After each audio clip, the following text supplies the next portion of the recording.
Are you looking for peace of mind at your doorstep? Look no further. With the Blink Video Doorbell, your home's entrance is always within your control. Check out the link in the video description to learn more and get your Blink Video Doorbell on Amazon. Your home is in your hands.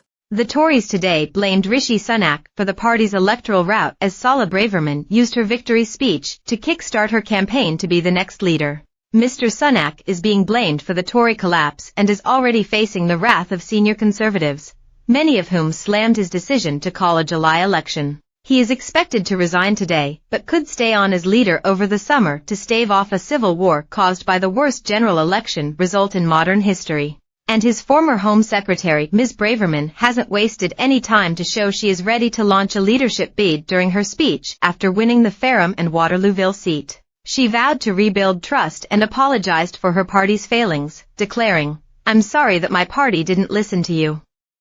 The Conservative Party has let you down. You, the great British people, voted for us over 14 years and we did not keep our promises. I will do everything in my power to rebuild trust. We need to listen to you. You have spoken to us very clearly." Ms. Braverman is fourth favorite to be the next Tory leader, according to bookmakers. Kemi Badenoch is favorite, followed by Priti Patel and centrist Tory Tom Tugendhat. James Cleverly, who held his Essex seat, is next before Nigel Farage, who was elected as a Reform MP for the first time today. Amongst those humiliated was Liz Truss, who lost her seat but had been tipped to launch another leadership bid had she held South West Norfolk. Grant Shapps said his party's troubles had turned into an endless soap opera and said the Conservatives had lost the election rather than Labour winning it, having tried the patience of the public by being divided.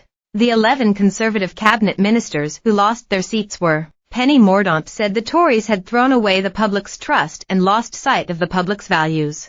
Jacob Rees-Mogg, who lost his seat, was amongst those who blamed the ousting of Boris Johnson for the party's electoral drubbing, while James Cleverly appeared to take aim at the Tories' Rwanda policy, saying his party had pursued thin solutions to challenging and complex problems. Outgoing Home Secretary Mr. Cleverly said, "This has been a very difficult night for my party and losing the position of government of this country is painful, but it is the nature of our democracy that it happens. And when it happens it is incumbent upon I suppose all parties, but particularly the party leaving government, to listen carefully to what the voters are telling us. I am not going to rush to any quick judgments.